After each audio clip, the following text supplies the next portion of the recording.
고난주간을 맞이하면서 주님의 고난에 대해서 한번 2번 정도 특별 새벽기도 고난주간에 했던 거예요. 한 2년은 주님의 고난에서 주님 편에서 또 주님을 둘러싼 사람들을 바라보면서 저희들이 말씀을 상고했고요. 고난을 짊어지는 성도의 삶이라는 것이 어떤 것인가, 성도의 삶에 대해서 어떤 해는 저희들이 묵상을 하며 기도를 했습니다. 또 한 번, 2번 정도는 주님이 주일부터 월, 화, 수, 목, 금, 토요일까지 있었던 주님의 사역에 대해서 저희들이 함께 묵상을 하면서 고난주간 특별 새벽기도를 지내기도 했습니다. 올해는 특별 새벽기도 고난주간을 맞이해서 우리에게 예수님의 6가지의 질문에 대해서 함께 묵상하고 있습니다. 신앙생활은 독백이 아니라 신앙생활은 대화입니다. 오늘도 주님께서 저희들과 대화를 하고 있는 모습을 볼 수가 있습니다. 대화를 하기 위해 서로가 묻기도 하고 답을 주기도 하는 것이 대화라고 이야기를 합니다. 질문의 유형을 가만히 보면 긍정적인 질문이 있는가 하면 부정적인 질문들이 있어요. 생산적인 질문을 하는 사람이 있는가 하면 아주 파괴적인 질문을 하는 사람들도 있습니다. 답을 아는지 모르는지 테스트하는 질문도 있습니다. 상당히 기분이 나쁜 질문들이에요. 그런 질문을 하는 분들이 종종 있기도 하고, 어떤 분들은 아주 좋게 답을 모르면 답을 알 수 있는 대로 이끌어주는 질문이 있어요. 그래서 그를 어떻게 새롭게 가르쳐주고 그렇게 질문을 합니다. 어떤 사람은 질문을 하는 걸 보면 아주 전투적인 질문을 하는 사람이 있어요. 또 유혹하기 위해서 하는 질문, 뱀이 하와를 위해서 공격적인 질문을 할 때 이런 질문을 합니다. 어떤 사람은 질문을 하는 걸 보면 모욕을 주기 위해서 하는 질문도 있고, 저 사람이 허점이 무엇일까, 약점이 무엇일까를 캐기 위해서 하는 질문도 있어요. 아주 좋지 않은 질문들입니다. 예수님의 질문을 가만히 보면 상대를 혼란에 빠뜨린다거나 그 사람의 무지를 폭로한다거나 자신의 실수, 실패를 끄집어내기 위해서 질문하지 않으십니다. 우리가 예수님을 배운다고 하고 예수님을 닮아간다면 질문하는 법도 닮아가야 돼요. 이런 뭐만 닮겠습니까? 이런 얘기는 처음 들어보셨을 수도 있어요. 질문하는 것도 누구를 닮자? 질문을 하는데 질문이요, 사람 마음을 아주 그냥 콕콕 찌르는 분들도 있어요. 유혹하기 위해서 하는 질문들도 있고 넘어뜨리기 위해서 하는 질문들이 있어요. 그건 예수님의 질문법이 아니라 창세기에 나오는 사탄의 질문법이에요. 우리가 질문하는 것을 가만히 보면 우리가 그 사람이 어떤 의도가 있는지를 알 수가 있습니다. 그러나 주님은 우리 마음 폐부에 와 닿는, 우리 자신을 성찰하고 우리 자신을 깊게 볼 수 있는 질문을 합니다. 그래서 그 질문 속에 올바른 결단을 하도록 만들어요. 또 질문을 보면 상당히 우리를 존중하고 우리로 하여금 자율권을 갖고 선택하도록 질문을 하세요. 나 사랑하라, 그렇게 하죠. 네가 나를 사랑하느냐? 사랑하고 안 하는 것은 우리의 선택이에요.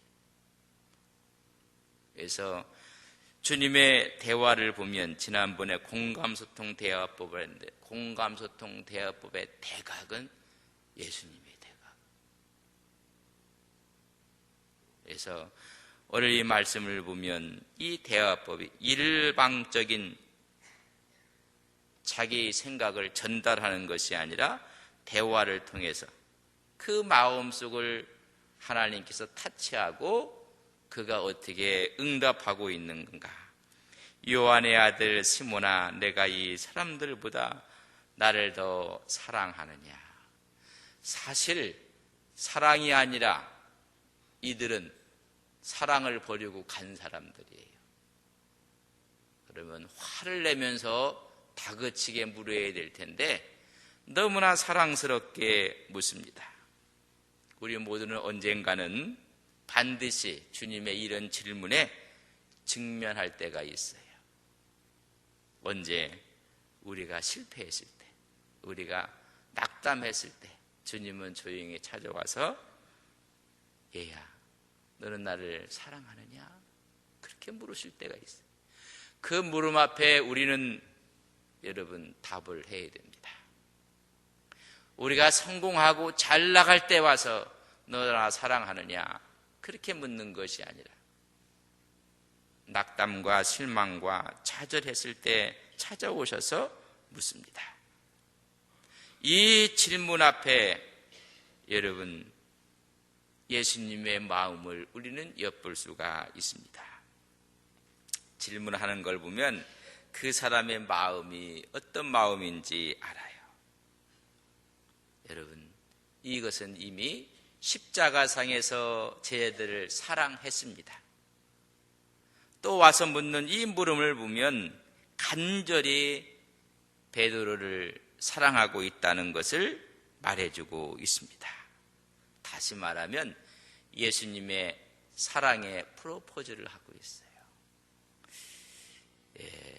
집에 손자들이 있습니까? 손녀들이 있습니까? 할아버지가 애를 불러놓고 이 할아버지 사랑하니? 그렇게 물어요. 그 물으면 뭐예요? 할아버지가 너를 지금? 손자 손녀가 없는 분들은 이 이야기를 해도 몰라요. 근데 제가 설교해 보니까 하나도 없는 분만 앉아 계신 것 같아. 집에 가면 얼마나 얘기를 잘 하시는지. 이미 할아버지 할머니 마음은 확정되었어요. 뭐로? 사랑으로. 그래서 물어요. 할비 사랑하냐? 물어요. 이미 사랑의 프로포즈, 사랑하고 있는 것입니다. 하나님 편에서는 우리를 사랑하기로 이미 작정하셨어요. 손자 손녀를 사랑하기로 작정한 것처럼 작정했어요. 그리고 그 선택권을 우리에게 넘겨주는 것입니다. 어떻게 반응할지. 그래서 우리는 그 물음 앞에 사랑의 고백을 해야 되는 것입니다. 마태, 마가, 누가복음은 예수님의 십자가 부활 사건으로 마무리를 합니다. 그는 우리를 위해서 죽으셨다가 3일 만에 부활한 사건을 이야기하고 있습니다. 그래서 부활의 승리로 공감복음서는 끝납니다. 요한복음은 사랑의 이야기로 마무리를 합니다. 우리에게 고백의 여운을 만들어주는 것이 공감복음입니다. 인류 최대의 사건은 십자가 사건, 또한 부활 사건입니다. 최고의 정점입니다. 요한복음을 보면 그 정점에서 좀 내려온 느낌이 납니다. 요한복음은 요한이 부활과 십자가의 감격, 그런 기쁨의 에너지를 우리 삶 속에서 어떻게 일상화할 수 있을까? 그런 기쁨을 내면화할 수 있을까를 말하고 있습니다. 그것이 사랑입니다. 예수님의 십자가, 예수님의 부활의 사건은 이례적인 사건입니다. 또 우리를 죄를 위해서 주님이 십자가를 지실 이유가 없습니다. 과거와 현재와 미래의 모든 죄까지 주님은 십자가에서 우리 죄를 처리해 주셨습니다. 이례적인 것입니다. 그러나 부활에 내재된 사랑의 에너지는 한 번이 아니라 계속 진행되고 확장되어져야 합니다. 십자가와 부활을 믿는 사람들에게는 이제는 사랑의 에너지로 이 세상을 살아가야 하는 것입니다. 예수님의 십자가와 부활로 인류 역사에 종결이 온 것이 아니라 구원은 완성했지만은 끝이 아닙니다.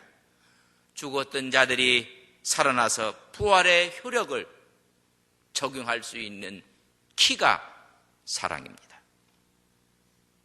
그래서 요한복음은 사랑의 이야기로, 사랑의 대화로 마무리를 짓고 있습니다. 제자들, 주님이 지신 십자가, 또한 친히 무덤을 깨고 부활하신 주님을 그들은 눈으로 보았습니다. 빈 무덤을 찾아갔습니다. 찾아가지 않았던 사람들은 그 말을 들었습니다.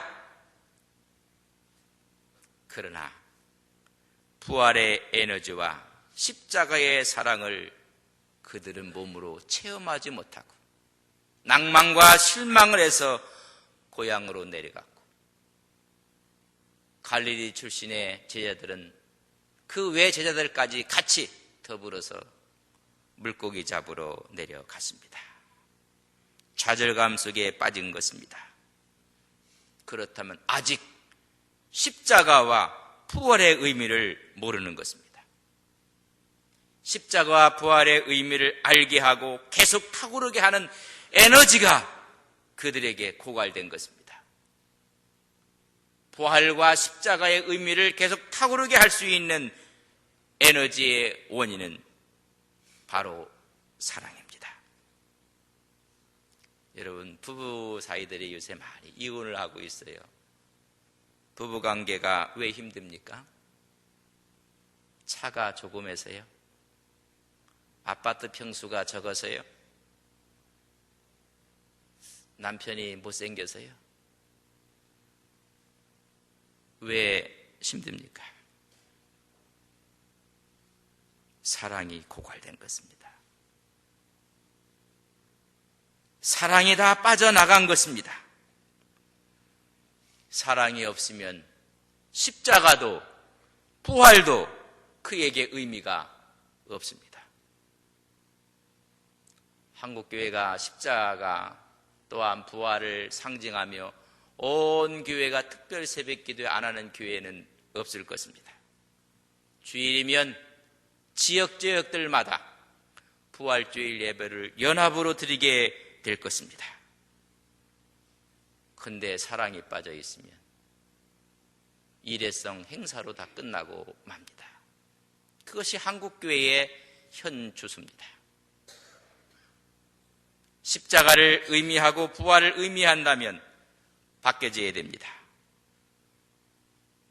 교회가 힘을 잃어버리는 것이 십자가의 구원이 없어서가 아닙니다. 부활의 소망을 믿지 않아서가 아닙니다. 사랑을 잃어버렸습니다. 사랑이 고갈되고 말았습니다. 이 사랑을 다시 불태우기 위해서 예수님은 주님을 찾아오셨습니다.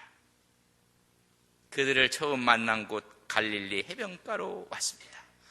3년 전에 바로 그곳에서 만났는데 주님을 만나고 그는 그물을 버려두고 주님을 따랐던 사람들입니다. 3년간 황홀한 시간을 지냈습니다. 꿈 같은 시간을 보냈습니다. 그러나 3년이 지난 지금은 다시 물고기를 잡고 있습니다. 참담하고 처량합니다.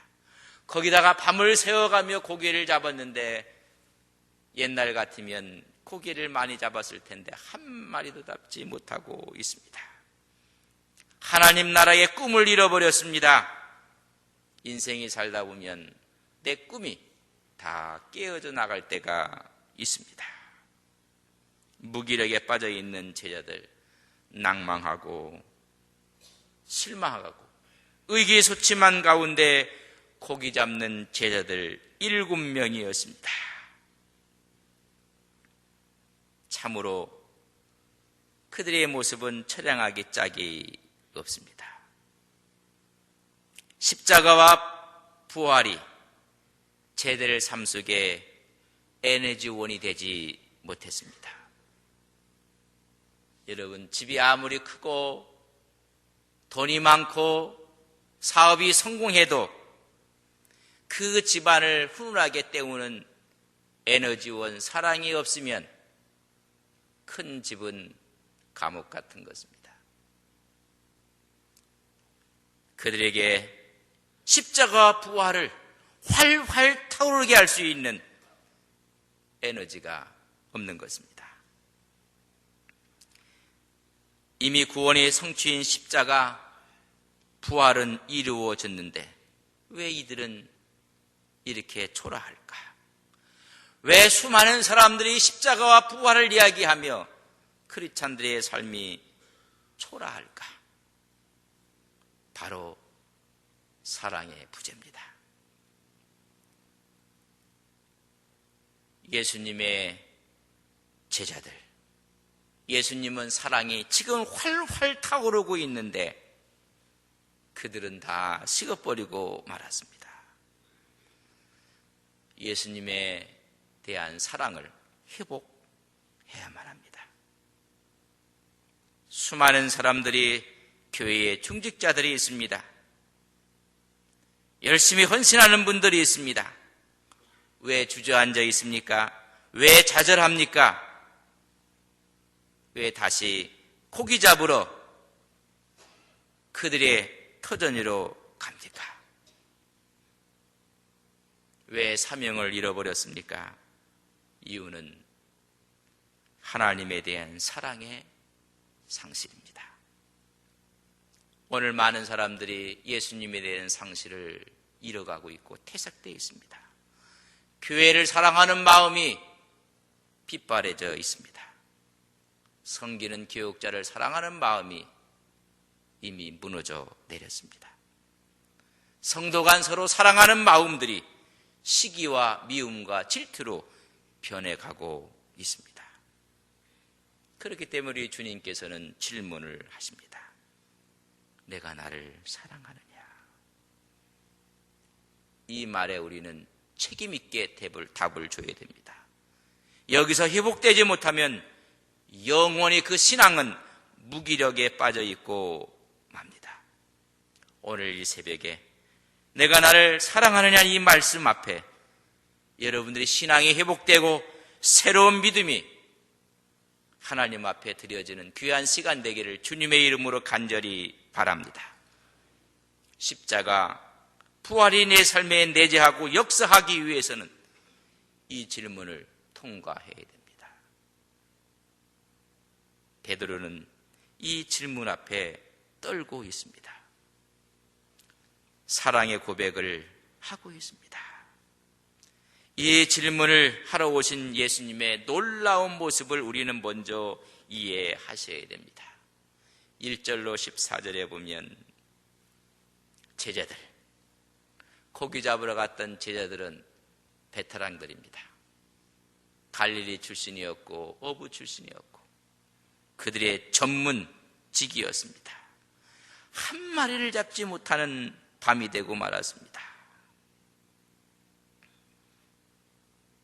그들을 위해서 우리 주님께서는 그들을 맞이하기 위해서 해변가에 식탁을 준비하고 있었습니다. 그들이 돌아오면 추울까봐 숯불을 피워놓고 있었습니다. 읽어보면 떡과 생선을 준비했습니다. 성경은 조반을 준비했다고 했습니다. 밤이 맞도록 수고했던 제자들을 위해서 허기진 배를 위해서 조반을 준비했습니다. 이미 예수님은 제자들을 사랑했습니다.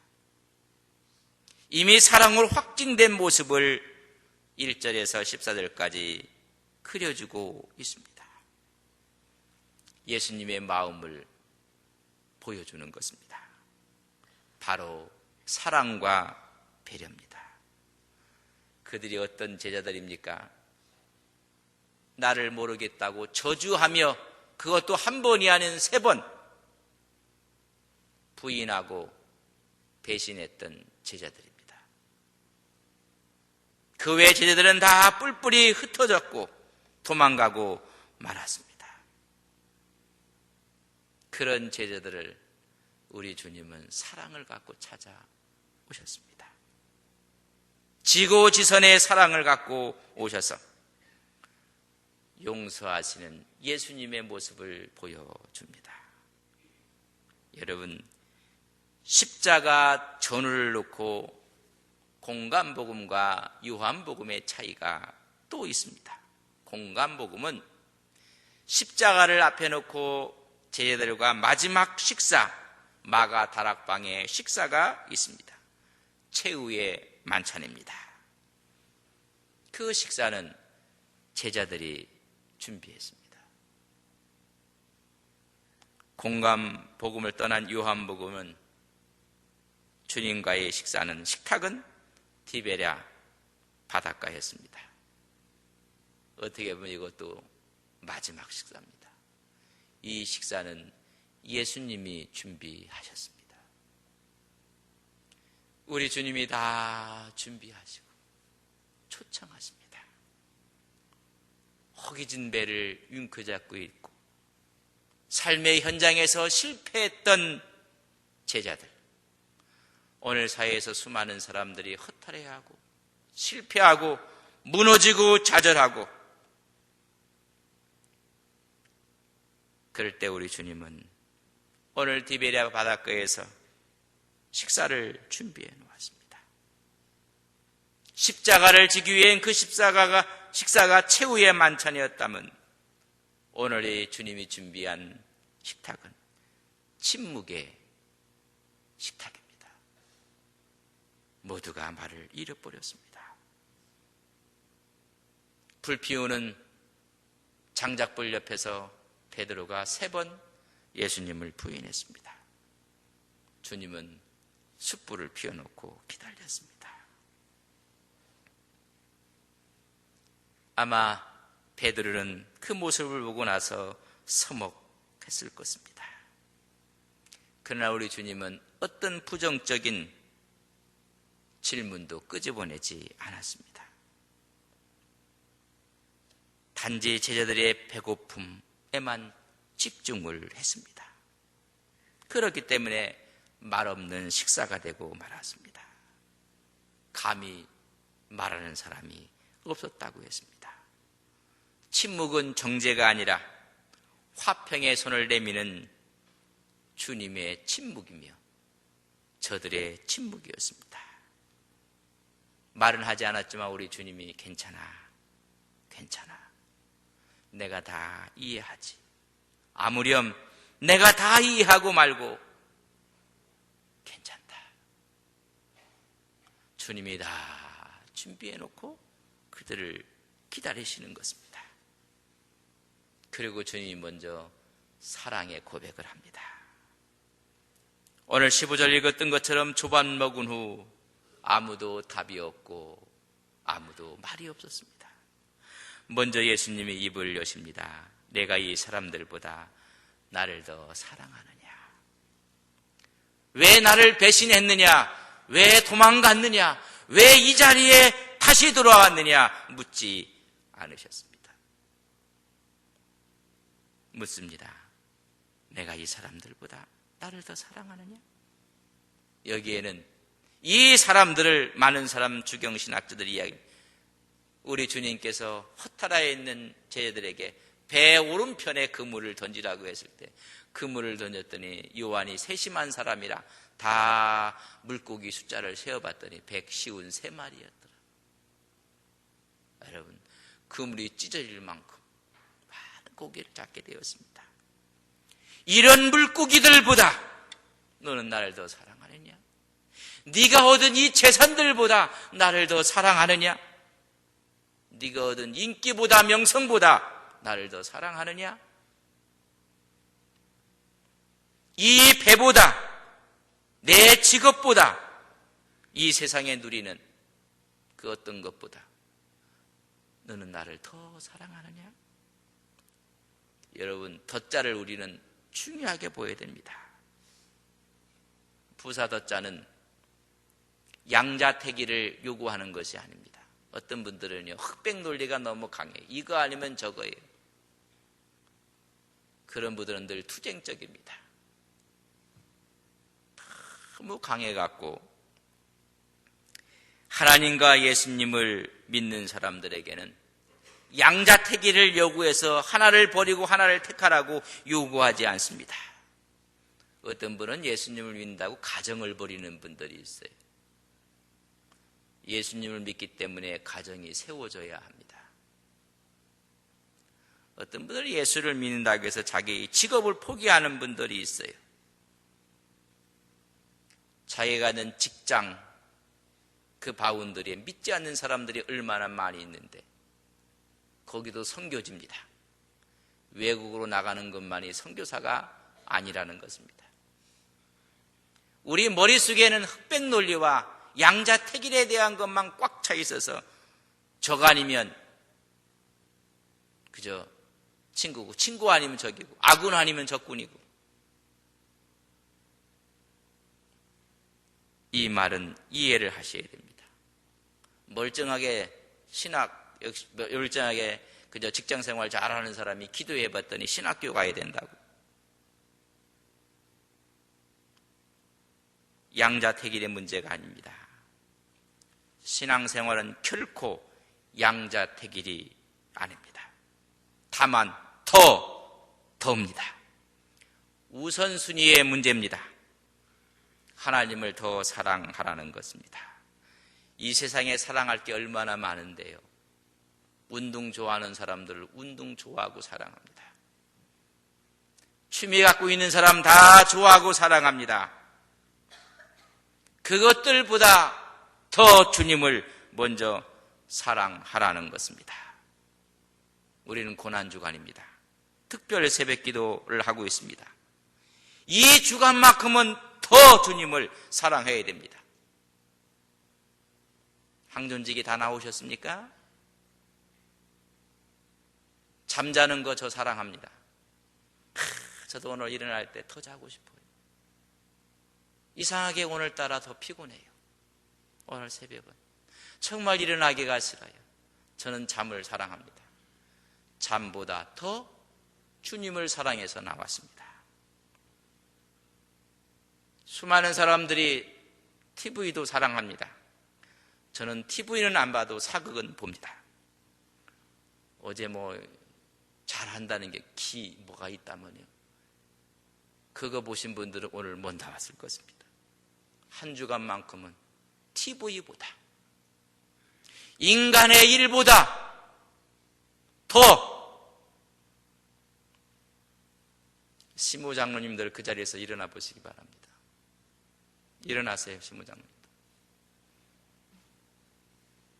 남정한 장로님 헤아려 보십시오. 몇 분인가?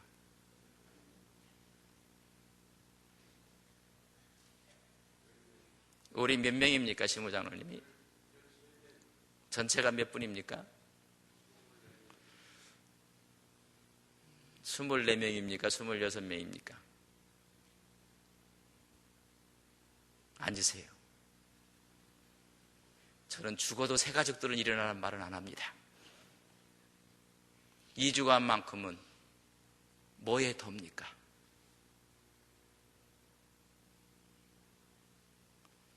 저는 탁구를 너무 사랑합니다.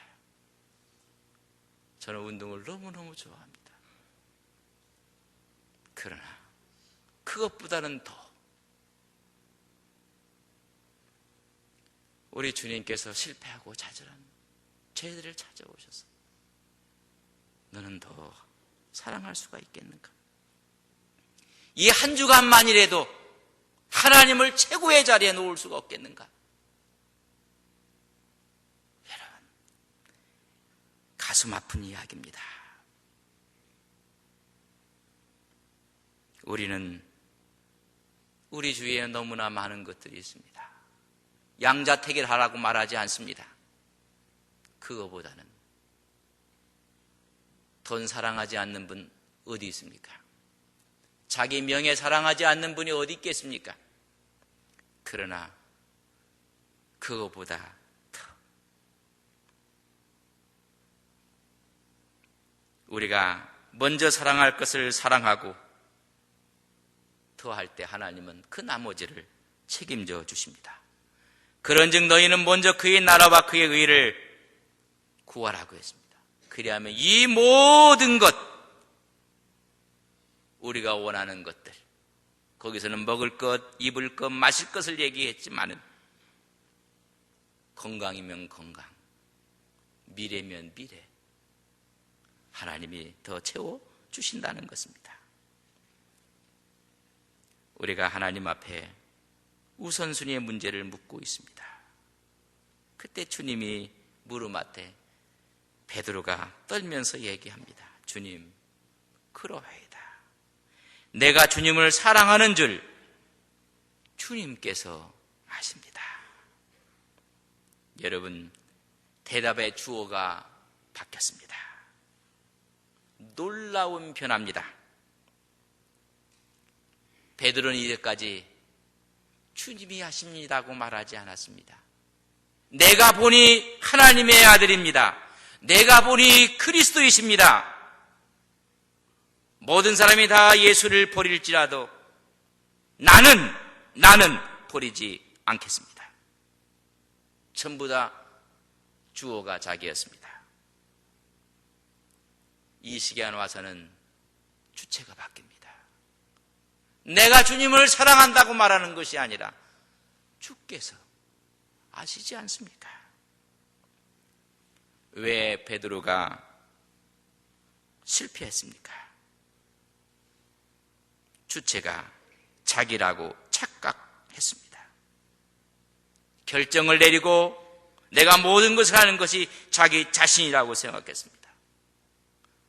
십자가 부활을 목도하고 예수님의 사랑의 고백 앞에 그는 주어를 바꿉니다. 내가 아니라 주님입니다. 내가 아무리 결심해도 주님이 힘주지 아니하면 무너집니다. 내가 아무리 똑똑해도 하나님께서 지혜를 주지 아니하면 의미가 없습니다.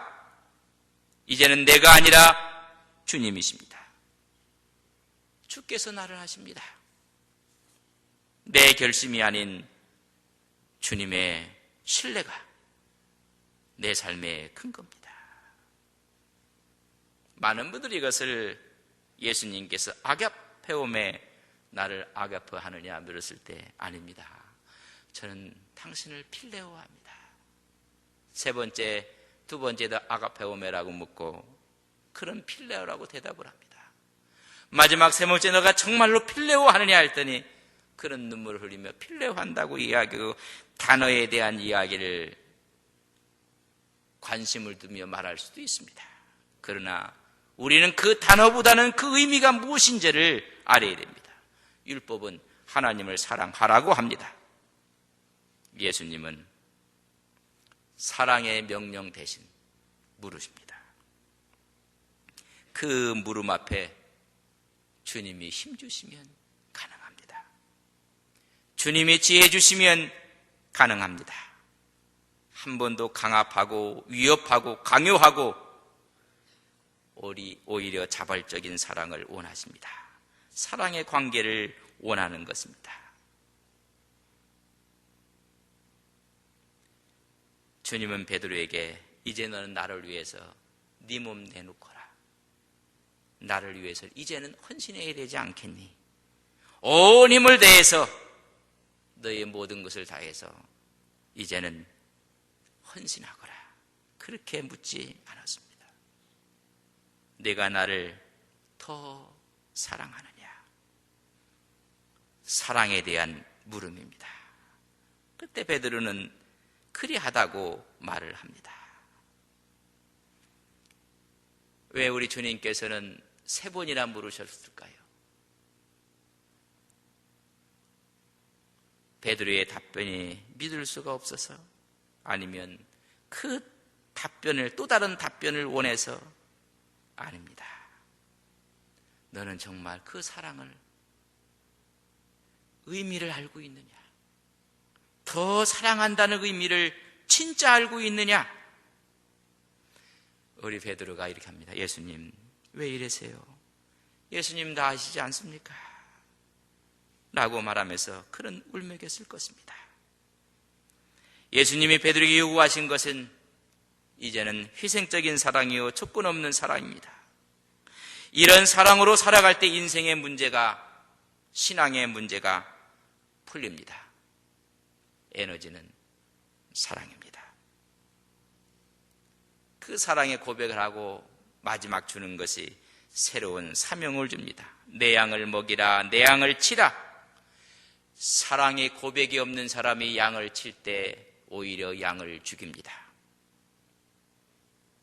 십자가와 부활의 의미를 깨닫고 사랑의 에너지가 없는 사람들이 이를 맡으면 사람을 죽이는 것입니다. 그러나 사랑의 고백을 한 사람에게 내 양을 먹이라, 내 양을 치라고 합니다. 사랑의 고백 위에 여러분, 하나님께서 사명을 위임받는 것입니다. 오늘 사랑의 고백이 없이 사명을 위임받는 사람들이 오늘 문제인 것입니다. 그 사람의 행동을 보면 무엇을 사랑하는지 알 수가 있습니다. 사랑은 감정을 넘어 의적인 행동으로 나타나기 때문에 그렇습니다. 한번 따라서 합시다. 사명은 믿음보다 사랑에 기초합니다. 잃어버리지 마십시오. 사명은 믿음보다 사랑에 기초합니다. 사랑을 잃어버린 사람들이 사명을 감당하고 사역을 감당한다고 하니 문제가 생기는 것입니다. 사랑을 잃어버린 베드로는 내가 다 넘어지고 말았습니다. 하나님을 사랑하는 일이 성공적으로 사명을 감당하는 일입니다. 사랑의 고백 없이는 사명도 없습니다. 사랑을 고백하는 순간 제자들은 다시 십자가와 부활의 은혜를 깨닫게 되는 것입니다. 이런 제자들에게 다시 사명을 주는 것입니다. 내 양을 먹이라, 내 양을 치라는 것입니다. 바로 이때 우리의 신앙이, 우리의 믿음이 회복되는 것입니다. 오늘 우리는 고난주간을 맞이해서 주님의 십자가에 동참하자는 거 아니겠습니까? 잔치에 동참하는 것이 아닙니다. 주님의 고난에 동참하겠다고 교회가 한 주간을 정해놓고 일을 하는데 이것보다 더 중요한 게 어디 있습니까? 생활의 우선순위를, 생활의 일들을 정리하고 하나님께 나와서 기도한다는 것은 우리가 정해놓은 특별한 시간. 어떤 분에게 목사님 꼭 특별한 시간만 해야 됩니까? 맞습니다. 그러면 그 사람들은 평상시에 잘 나오나요? 그렇죠. 특별한 훈련을 못하는 사람은요, 일상적인 훈련도 안 하는 분들입니다. 어떤 분은 그래요. 이제까지 안 나오다가 특별하게 나가면 좀 양반스러워, 그런 분들이 있어요. 아니에요. 특별하게 할 때는 더 하는 것입니다. 하나님께 더 하고, 이제는 내 의지가 아니라 하나님의 의지에 따라서 이끌림을 따라갑니다. 여러분, 그래서 18절에 그런 말씀을 해주고 있어요. 내가 진실로 내게 이르니 내가 젊어서는 스스로 띠띠고 원하는 곳으로 다녔거니와 늙어서는 내 팔을 벌리니 남이 내게 띠띠우고 원하는 곳으로 데려가리라. 자기가 가는 것이 아니라 이끌림을 받고 된다는 것입니다. 내 의지가 아니라 하나님의 의지로 이끌림을 받는 것입니다. 질문의 성숙의 3단계가 있습니다. 첫째, 내가 어디 있느냐? 내가 어디 있느냐? 죄인임을 자각하는 것입니다. 회개하라는 것입니다. 나를 누구라 하느냐? 그분을 주인으로, 하나님으로, 하나님의 아들로. 그렇다면 나를 사랑하느냐, 나를 더 이 모든 것보다 사랑하느냐 묻고 있습니다. 주님, 내가 주님을 사랑하는 줄, 주님이 이제는 내가 아니라 주님이 내 마음을 이제는 아시고 주관하고 있지 아니합니까? 나를 알고 예수님을 알고 사명을 알게 될 때 우리는 하나님의 사역자가 될 수가 있습니다. 원동력은 사랑입니다. 여러분, 이 사랑을 마음속에 간직하고 주의 십자가를 끌어안는 믿음의 귀한 종들이 되시기를 주님의 이름으로 간절히 바랍니다.